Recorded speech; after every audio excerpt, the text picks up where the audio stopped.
Shalom, shalom, bien-aimés. Donc, nous continuons avec notre série d'enseignements. Aujourd'hui, nous allons parler de quelle est la meilleure religion pour les chrétiens. De nos jours, on a tellement beaucoup des églises, on a tellement beaucoup de religions, on a tellement beaucoup de doctrines que ça devient très difficile pour les chrétiens de savoir qu'est-ce qu'ils doivent faire, où ils doivent aller et quelle est l'église où ils doivent partir, quelle est la religion qui est dans la vérité. Bien aimé, ces questions-là, il y a beaucoup de gens qui sont en train de se poser ces questions-là et des fois, nous partons vers le mauvais chemin pour la simple raison qu'on cherche la liberté de pouvoir faire ce que nous voulons, où on cherche les miracles, où on cherche des prodiges, où on cherche des solutions à nos problèmes.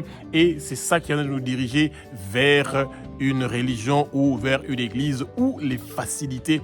Et c'est quelque chose que le peuple de Dieu doit faire très attention. D'abord, que le Saint-Esprit prenne le contrôle de ma bouche, que les paroles que je vais dire, que ce ne soient pas des paroles qui sont inspirées de moi, mais c'est des paroles qui sont inspirées par le Saint-Esprit et que ce soit des paroles qui vont nous éclairer et que nous allons connaître la vérité, que la vérité va nous affranchir et que le vent impétueux du Saint-Esprit commence à souffler au lieu où vous êtes et que nous recevons cette parole-là qui va nous affranchir.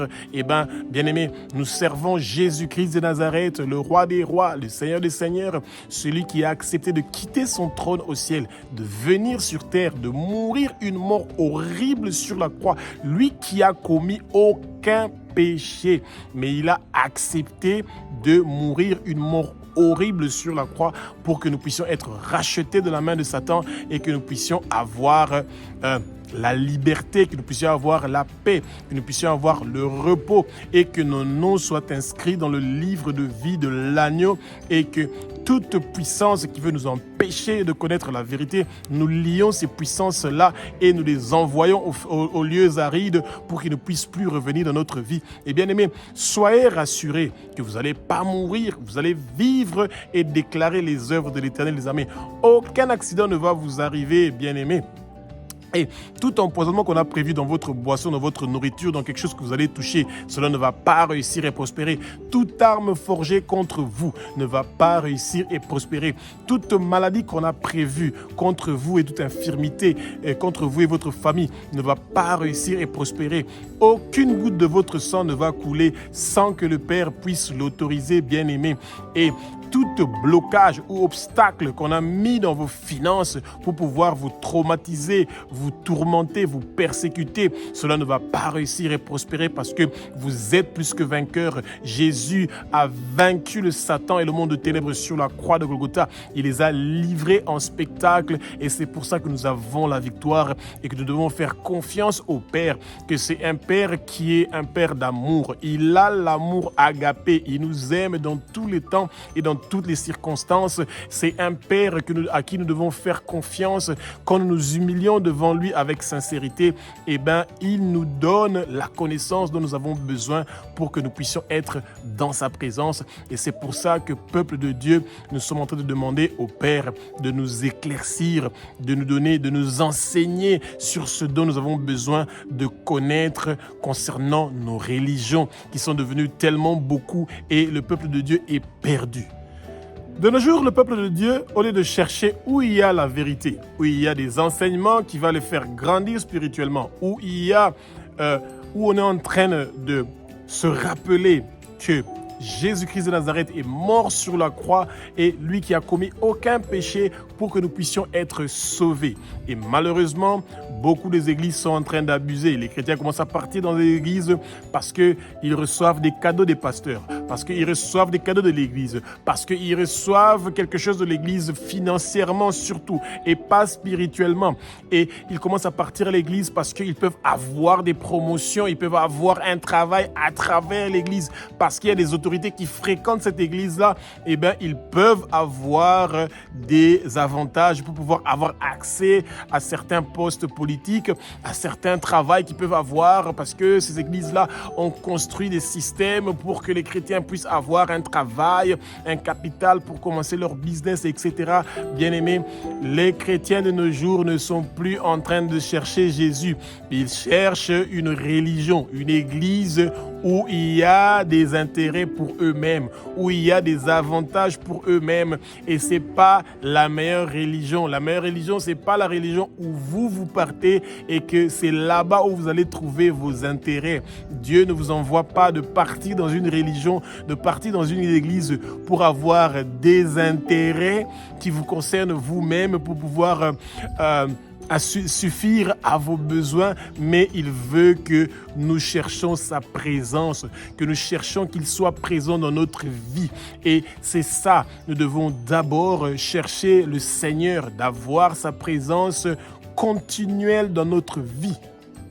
Jacques chapitre 1 au verset 27 nous parle de la religion pur et sans tâche est celui de visiter les veuves, les orphelins, les pauvres, les démunis, les gens qui sont dans le besoin. Et bien aimé, à part que nous devons toujours chercher à vivre dans la sanctification, à vivre une vie sans péché, à nous repentir de nos péchés, à abandonner le péché que nous sommes en train de faire et à chercher à être dans la présence du Seigneur et que le Seigneur puisse se manifester dans notre vie.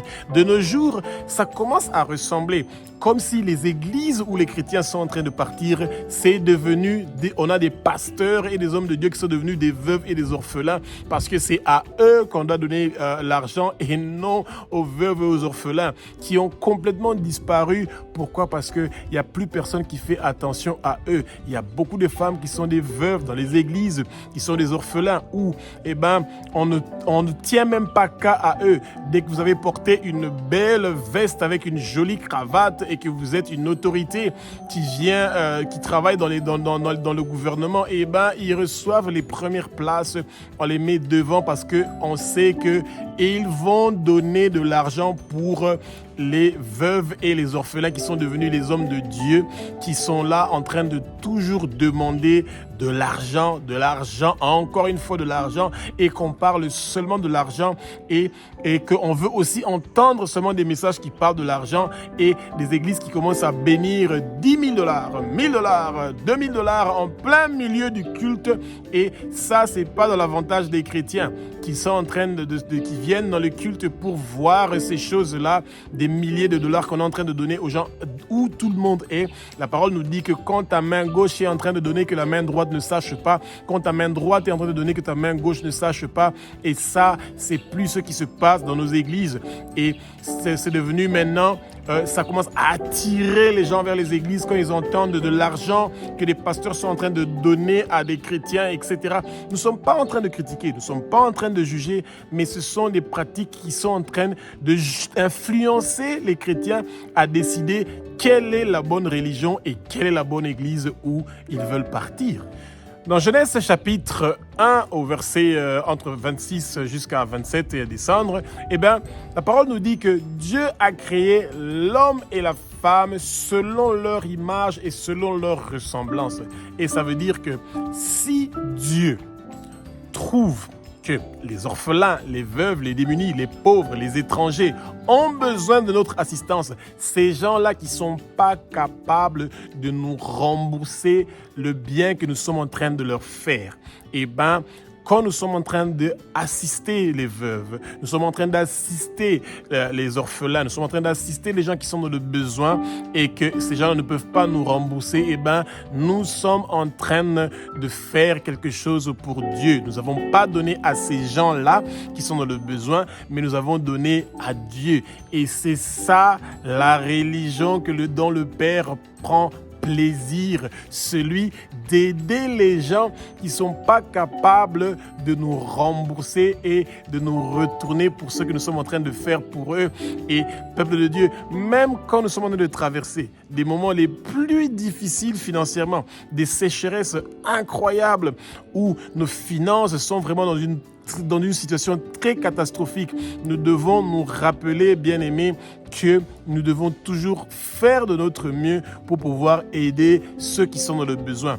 Et sans attendre quelque chose de retour du tout, c'est le Seigneur qui connaît à quel moment il va faire ses prodiges, ses miracles concernant notre situation et qu'il pourra nous retourner au centuple, en milliers, en millions, en milliards ce que nous sommes en train de faire pour son royaume, pour ce que nous sommes en train de faire pour les gens, que lui, il a une considération pour eux, parce que le Seigneur a une considération pour les veuves, les orphelins, les démunis, les pauvres, les étrangers, ceux qui sont dans le besoin.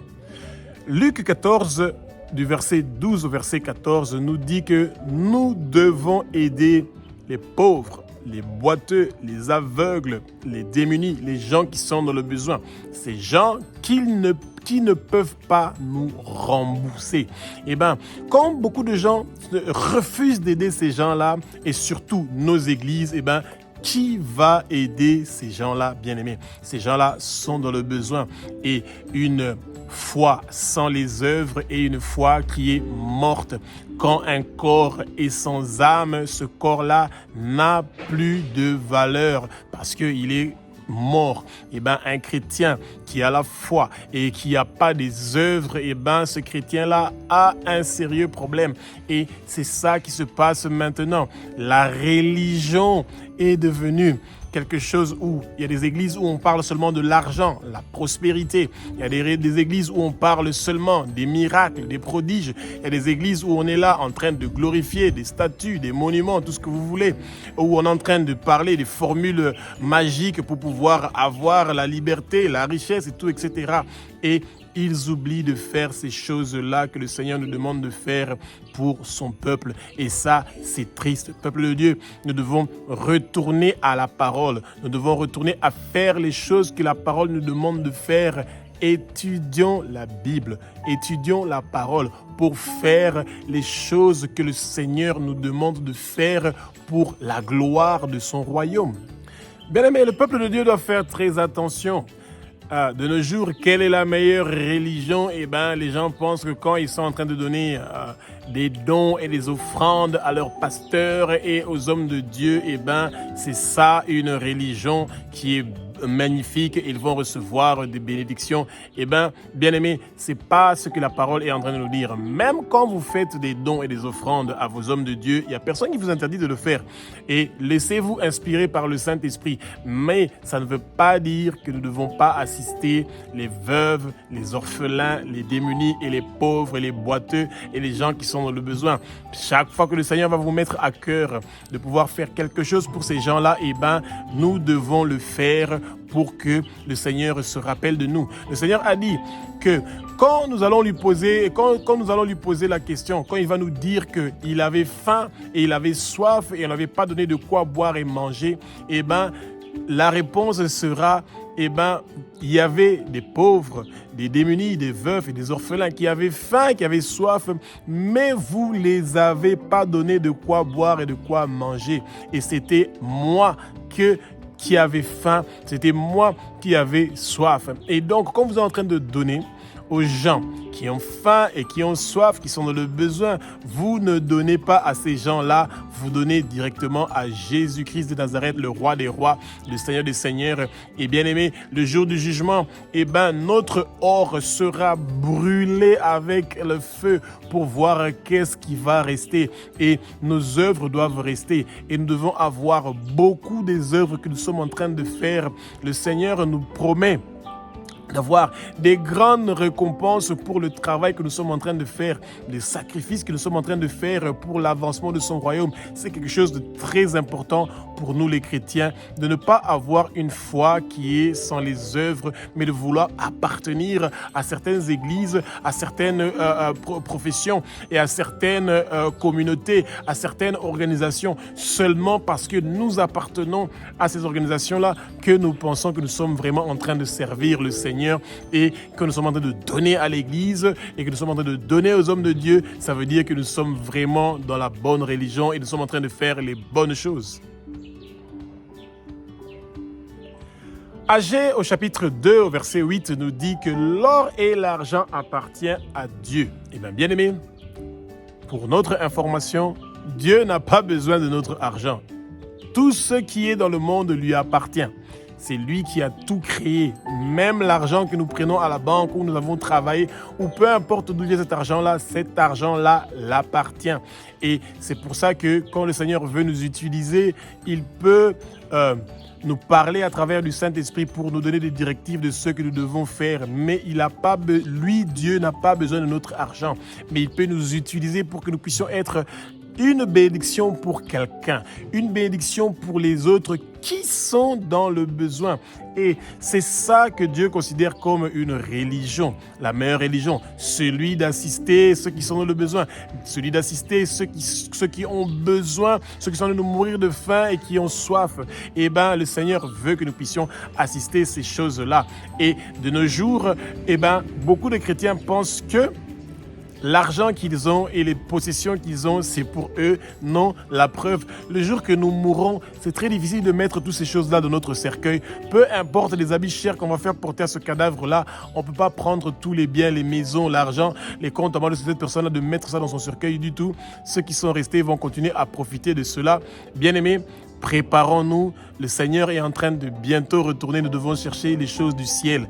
La religion véritable et réelle est celui d'être une bénédiction pour quelqu'un, d'être une bénédiction pour les autres. Et quand vous n'avez pas de l'argent, c'est pas ça qui est le problème du Seigneur. Le Seigneur veut votre cœur.